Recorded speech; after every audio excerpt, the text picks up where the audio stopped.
Anna Beccari, vous aussi, vous avez choisi le Maroc. Vous avez choisi d'y faire carrière, si vous me passez la facilité d'expression. Avant de dire que vous êtes architecte, je dirais que vous aviez un père enseignant, que vous auriez aimé être pilote de ligne, océographe, que vous adorez la moto, l'opéra, que vous avez un mari, des enfants, voilà.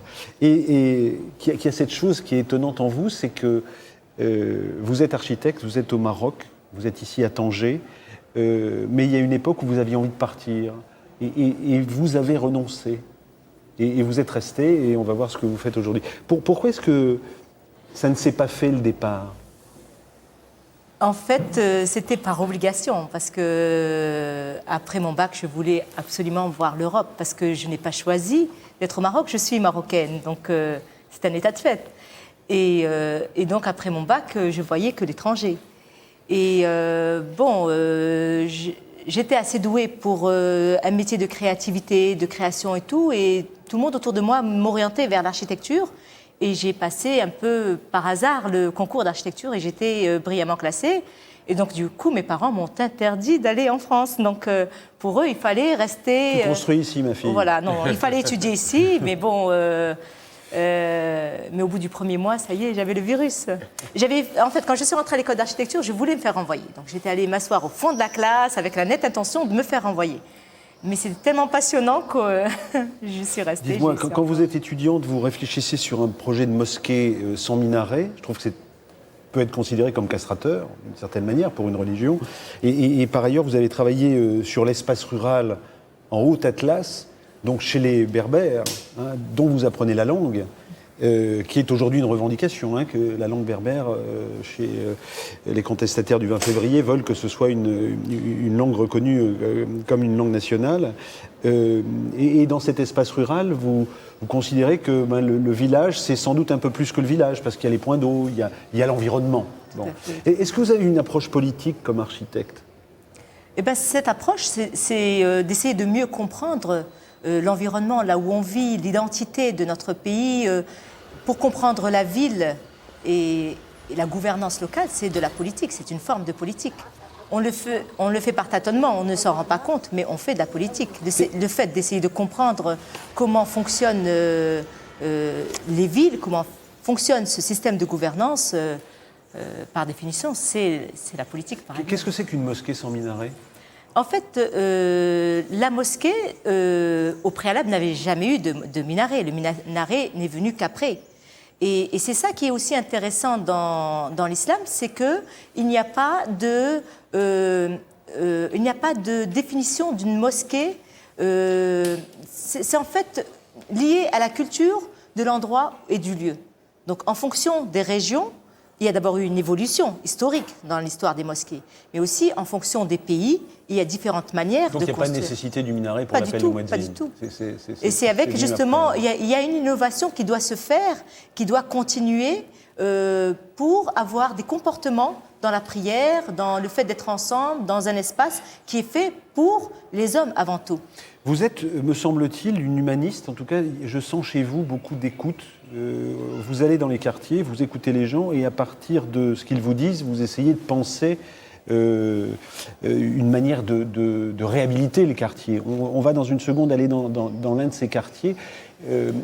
Quel est le problème majeur du quartier qu'on va aller visiter, qui est le quartier de Aoumatchouk, qui est en fait la colline des épines. Oui. Peut-être qu'on la rebaptisera autrement dans le cours du reportage, enfin dans le cours de la visite qu'on a faite avec vous dans ce quartier. Mais quelle est la spécificité de ce quartier ? Qu'est-ce que veut dire un quartier comme celui-là, 50 hectares, 41 000 habitants, dans une ville comme Tanger ? C'est un quartier qui se trouve en dehors du centre-ville, donc au préalable. Maintenant, même s'il a été, avec l'urbanisme, il se retrouve au centre-ville, mais il a été conçu dès le départ en dehors de la ville. Conçu, c'est un grand mot parce que c'est un habitat informel, donc, et les gens construisaient petit à petit avant de se constituer en tant que quartier gigantesque et qui est rejeté par la ville, qui fait peur aussi bien les autorités que les Tangérois. Et vous allez dans ce quartier et vous dites, bon, c'est un peu trop sale, on va faire en sorte, pas à l'intérieur des maisons, hein, mais à l'extérieur, c'est un peu de briques et de broc. En comme on dit. fait, j'ai fait la même démarche que quand on va dans un endroit où on ne connaît pas. La démarche que j'ai eu à faire pour étudier dans le Haut-Atlas ces régions rurales. Et donc, c'est au contraire faire abstraction de toute notre vie. Il faut être un peu sociologue. Et vous écoutez. Voilà. Il faut écouter, mais aussi comprendre la logique de fonctionnement du quartier. Donc, il ne s'agit pas seulement d'écouter, il s'agit de reconstituer toute la logique et l'organisation spatio-fonctionnelle de cet espace. On imagine qu'au Maroc comme ailleurs, il y a un exode rural qui fait que les paysans viennent près de la ville, près des zones industrielles pour pouvoir y travailler. Tout à fait. Allons visiter la colline des Épines.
بارك الله فيك. هذه لو 88 بدينا احنا باقيين الان كنبنيو. Il a dit il est venu en 88, il a laissé le terrain vide un certain nombre de temps. Le fait qu'il ait un peu d'argent, il a construit. Et puis, il a continué encore à construire. Et maintenant, il continue encore à construire. كل مرة تريف. Chaque fois, un petit bout, chaque fois, une petite partie. Et est-ce qu'il avait le droit de construire? قال كلشي كان عندك الحق باش تبني هاد. لا لا لا لا لأن بحال Ici, non, ils n'ont pas besoin d'autorisation. يجيو يطيحوا لك عاود داكشي اللي يطيحوا لك كتبنيه عاوتاني À l'époque, comme les autres aussi, ils construisaient de manière informelle. Et effectivement, des fois, les autorités, ils venaient y casser, mais lui reconstruisait, il recassait, il reconstruisait. نقلات المادة هي اللي جعلتنا ما نعملوش شيء في المثال الإجراءات القانونية، لأن الإجراءات القانونية غتطلب لك المادة. Oui, parce que s'il devait faire ça de manière légale, officielle, ça lui demanderait beaucoup de moyens. Le problème reste par rapport à l'extérieur, c'est-à-dire tout ce qui est infrastructure, la voie, les voies d'accès, les revêtements de sol, tout ce qui est assainissement, eau potable, électricité, c'est un peu tout ce qui revient en fait à l'État. Et comment font-ils? Comment est-ce que vous les persuadez de viabiliser encore mieux leur habitat? Ils essayent d'abord, c'est rare que les architectes viennent travailler avec eux. D'abord, ils essayent de faire tout seuls, eux-mêmes. Mais dans notre cas d'étude, c'était une façon de voir un peu, en écoutant leurs besoins, de voir comment répondre à ces besoins, de leur proposer. Mais c'était d'abord, avant tout, de se baser sur une compréhension de cette organisation et ce fonctionnement de ce quartier. Pourquoi dans cette envie de réhabilitation qui vous était commune, pourquoi est-ce que l'idée de repeindre l'extérieur des maisons a été une idée centrale, ou en tout cas une idée importante de votre approche? L'idée de peindre d'abord de manière, quand on voit d'extérieur, d'une manière paysagère, avoir une colline blanche, ça fait mieux que d'avoir du rouge. La brique, hein, oui, de la brique. Et en même temps, c'est en fait aussi une manière de continuer les travaux. Parce que, comme vous l'avez vu, à l'intérieur, c'est bien décoré, mais à l'extérieur, il ne termine pas. Le fait de la laisser en brique, il n'y a pas de revêtement d'enduit, il n'y a pas d'étanchéité, il n'y a pas de peinture. Donc ce n'est qu'une manière de terminer les travaux de la maison extérieure. Comment les avez-vous convaincus de terminer les travaux? Effectivement, il a fallu convaincre parce que ce n'était pas évident au début. Ils vivent bien tels qu'ils sont actuellement dans leur logement, etc. Et ils aiment ce côté je dirais pas illégal, mais oui, parce qu'ils ne payent ni taxes ni impôts. Donc, les squatteurs, ce que je disais voilà. tout à l'heure par rapport à la question. Et donc ils sont bien tels qu'ils sont, ils n'ont pas envie Et donc, en il fait vaut de mieux- s'exposer. Et donc, il vaut mieux pas que ce soit trop beau à l'extérieur. Exactement, voilà. Et ils ont peur justement de répercussions. Mais alors, je reviens à ma question, c'est comment est-ce que vous les persuadez de repeindre? Alors, au début, comme on voyait qu'ils ne voulaient pas, ils ne nous laissaient pas peindre, on a commencé à faire du porte-à-porte. En fait, j'ai été accompagnée d'une autre présidente d'association, Mounira Alami, qui est présidente d'association d'Arna, et on rentrait chez les femmes. Et en fait, on les interpellait. On leur disait qu'elles sont d'origine rurale et qu'elles sont équilibrées mentalement. Donc, mais pour leurs enfants, vivre dans un cadre pareil, ça a risqué d'en faire des enfants agressifs. Et elles reconnaissaient que déjà leurs enfants l'étaient. Et c'est comme ça qu'elles ont compris que l'architecture, l'amélioration d'un cadre bâti pouvait contribuer à les aider. Que répond-il à ceux qui, dans le centre de Tanger, disent parfois, quand il y a des incivilités ou quand il y a peut-être des manifestations, ça vient de ces quartiers là-bas, donc de ce quartier-là. قال لك واش انت تظن على ذاك الناس اللي تيبقاو يقولوا واش انت متفق معاهم ولا كيعملوا مظاهرات هنا بعد Il dit que c'est pas vrai. Les gens qui habitent ici n'ont jamais fait de manifestation, n'ont jamais fait de... المظاهره كانت هذه اللي كانت مكازن هنايا راهم جاو من جهه النيمه كذا ولا ما يجيو اذونا هنا تحت عاوتاني اما الناس الحومه ما كيعملوا مظاهرات الناس ترانكيلو Les gens sont très tranquilles ici, c'est pas... ساعه يجيو يعملوا Ils viennent de la périphérie, beaucoup plus loin qu'ici. يعملوا في الشغل في الحومه الشوك يقول حومه الشوك راها نقيه ما كاينش شي زعما نعم Il dit c'est propre ici, vraiment, il dit au vrai sens du terme. الناس مزيانين والناس يعني Les gens sont très bien et... شي زعما ماشي حومتي انا Oui, طنجة oui. كامله Il dit moi je suis tangérois et je suis même marocain. Donc, لا انا مغربي حر oui. المغرب كامل ديالي Oui, كامل moi, je me يعني sens libre dans mon كيعجبنا pays. الهنا Et on a envie de وكيعجبنا النقاوة sérénité. وكيعجبنا يعني حسن الضيافه وحنا يعني On aime bien recevoir et les Marocains sont reconnus pour ça. حنا ضد الفتن ضد الشغب ضد النمله جايزه في الطريق خصنا Il dit si on voit une fourmi qui passe, on va essayer de lui laisser le passage pour qu'elle passe. Non. خليوها حتى تجوز هي عاد نجوزو حنا Il connaît beaucoup de fourmis. Raconte ça بزاف ديال النمل. نعم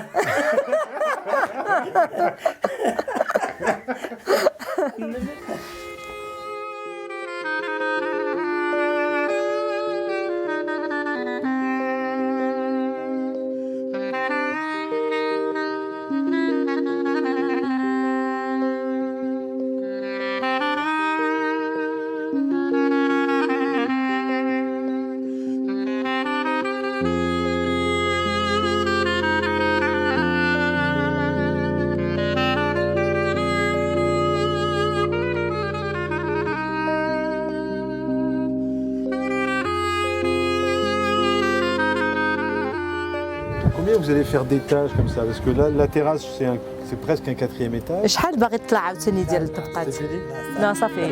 Non, il s'arrête. Vous ne voulez pas vous ne voulez pas un gratte-ciel? Une belle histoire, puisque ce quartier qui s'appelait la colline des Épines est rebaptisé la colline des Roses. Donc on voit bien que les habitants s'y sentent bien et que quelque chose d'une vie sociale s'est absolument recréé. Plus largement, Anaé Bekkari, est-ce qu'on peut imaginer que la mondialisation crée un risque pour la singularité des habitats? Autrement dit, qu'il y ait une espèce de formatage partout dans le monde de l'habitat? Ou est-ce qu'au contraire... Par rapport à Tanger, non. Je pense que la particularité, ce sont les échanges que Tanger a eu depuis la nuit des temps avec les pays de la Méditerranée. Et tout ce brassage, il est visible, il est palpable sur l'espace, sur le territoire. Sinon, ailleurs au Maroc, schématiquement, comment est-ce qu'on est encore beaucoup dans la ruralité? Est-ce qu'il y a un exode rural? Dans toutes les villes du Maroc, c'est la particularité de Tanger, du Maroc, c'est d'avoir cet exode rural qui est très présent. On le voit, il y a la Médina avec ses caractéristiques et puis les gens qui habitent dans le rural avec leur manière de vivre parce qu'ils sont très différents. Ils sont dehors, ils sont près des champs, près des lieux de pâture. Devant les éléments l'oued, il y a toute une poésie dans la vie à la campagne. Qui n'existe plus à la ville. Qui n'existe pas, mais ils essayent de la recréer à travers ce genre de quartier. Oui. Merci en tout cas de nous avoir permis cette visite. Une toute dernière question à l'architecte que vous êtes. Traditionnellement, la Casbah, c'est le lieu du pouvoir, ce sont les bâtiments du pouvoir au sein de la Médina. Est-ce que cette Médina, qui est, on dirait Paris intramuros par exemple, hein, s'il fallait faire une comparaison, est-ce que la structure de la Médina a encore des raisons d'être aujourd'hui au Maroc ? Elle a été largement modifiée par la présence d'une autre forme d'habitants, d'usagers. Et donc c'est un peu ça qu'il faut, c'est continuer cette histoire. Et je suis sûre qu'on arrivera à des innovations magnifiques. Comment on invente un souk du 21e siècle, qu'est-ce que c'est ?